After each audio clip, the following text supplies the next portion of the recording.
My father originally from Basra, Iraq. Born and raised there, and did well enough at Baghdad University College of Sciences to earn a government scholarship to do his studies overseas.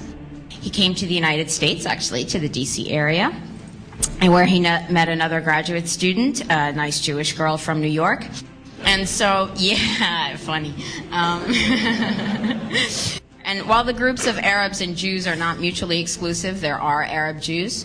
My mother's Ashkenazi Jew, and with an Arab father and Jewish mother, I am 100% Semite. So this being the this being the topic on racism, you can insult either side of my family, and that would be anti-Semitic.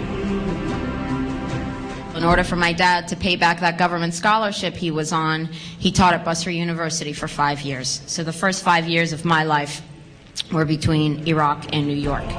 When you talk to me about Iraq, this is the image I think of. But unfortunately, thanks to very effective dehumanization in the American media, this is what people think of.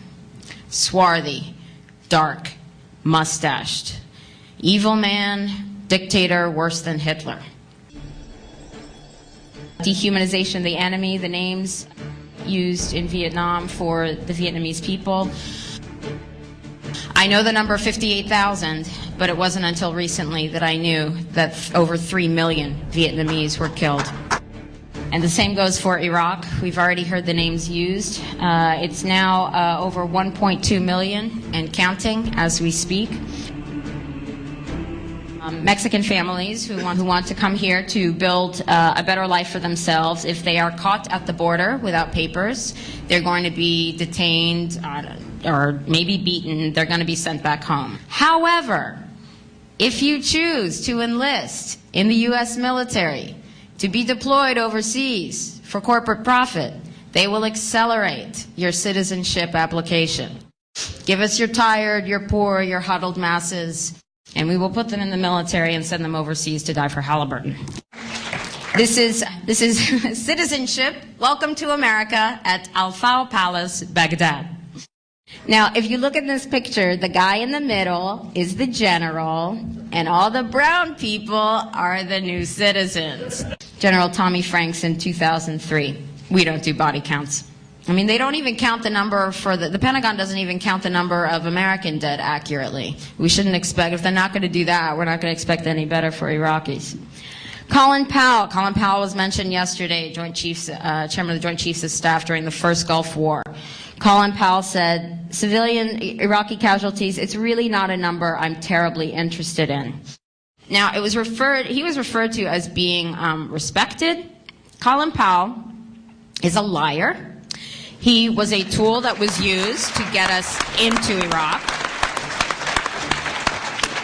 Colin Powell got his start. He had a desk job during the Vietnam War. It was his job to do cover-ups of massacres like My Lai and everything else that went on. Anti-Arab, anti-Muslim racism, the images in the media, camel jockeys, oil sheiks, and terrorists.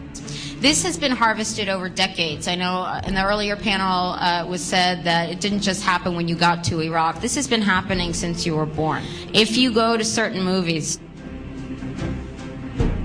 in the 80s, Eddie Murphy movie, Best Defense, Delta Force, rules of engagement which put weapons in the hands of Arab children, programming Americans that it's okay to kill, they are armed. Rendition, The Kingdom, any episode of 24, even in Aladdin, children's movie. The movie opens with the scene that says, where they cut off your nose to spite your face. It's barbaric, but hey, it's home. It's barbaric, but hey, it's home. So when the kids go to watch that movie, then they can go home and play video games of Desert Storm, Call of Duty, or Rainbow Six, where everything is an Arab terrorist. Why is this so throughout the media? There is an agenda at play to only perpetrate the negative stereotypes of Arabs and Muslims, and that is our relationship with Israel, in contrary to international law. The reason that I'm bringing this up is that my job here was to put into context the racism that's happening. And we also need to put into context what's happening in Iraq. It is an extension of the 60-year occupation of Palestine. That is what's going on here. It's much bigger than 2001 or 2003. There are joint American-Israeli operations in occupied Palestine, in occupied Iraq. Ours is blind military, political, and financial support that is the only reason that the Israelis and the Israeli government can continue to do what they do. That's why Rachel's story was buried. 3 days later, shock and awe began in Iraq.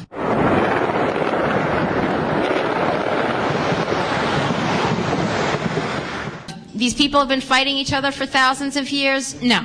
Really, just since the ethnic cleansing of Palestinians happened since 1948. And the same thing in Iraq. They've been killing, even I hear some progressives, they've been killing themselves for thousands of years. No, really, just since 2003. We heard testimony that crowd control that the MPs were using in Iraq, concussion grenades, projectile beanbags, rubber bullets. Who did we learn that from?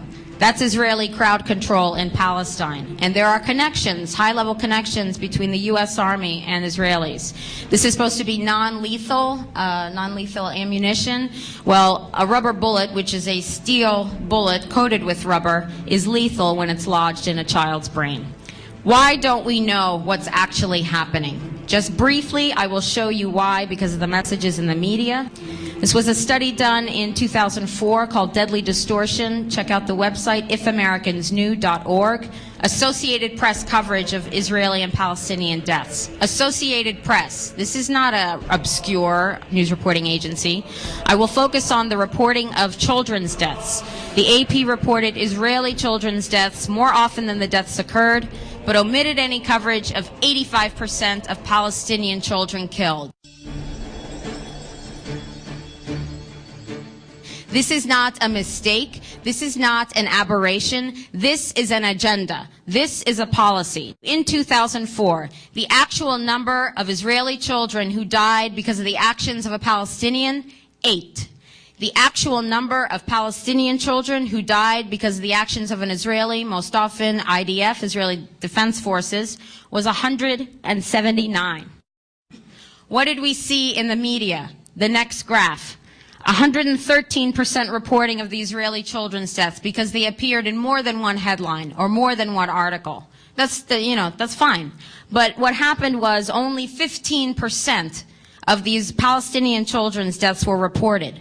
So that's why we have a distorted view. Let me be perfectly clear with my 100% Semitic background. I am not saying that the 8 Israeli deaths don't matter. I am saying that the 179 Palestinian deaths do. And unless we know what's being done in our name, we're not going to bring an end to this, and we have to. Billions of dollars going to the Israelis, including $1 billion, and in 2005, the veterans' health care budget was $1 billion short. And this is what Muhammad Ali said. No, I am not going 10,000 miles to help murder, kill, and burn other people to simply help continue the domination of white slave masters over dark people the world over. This is the day and age when such evil injustice must come to an end. No Viet Cong ever called me names. Freedom means being able to follow your religion, but it also means carrying the responsibility to choose between right and wrong. So thank you, IVAW. So when the time came for me to make up my mind about going in the Army, I knew people were dying in Vietnam for nothing, and I should live by what I thought was right. And now the whole world knows that. That was 40 years ago. This is today. You guys lead. We will follow. We also need to put into context what's happening in Iraq. It is an extension of the 60-year occupation of Palestine. That is what's going on here. It's much bigger than 2001 or 2003. There are joint American-Israeli operations in occupied Palestine, in occupied Iraq. Ours is blind military, political, and financial support that is the only reason that the Israelis and the Israeli government can continue to do what they do.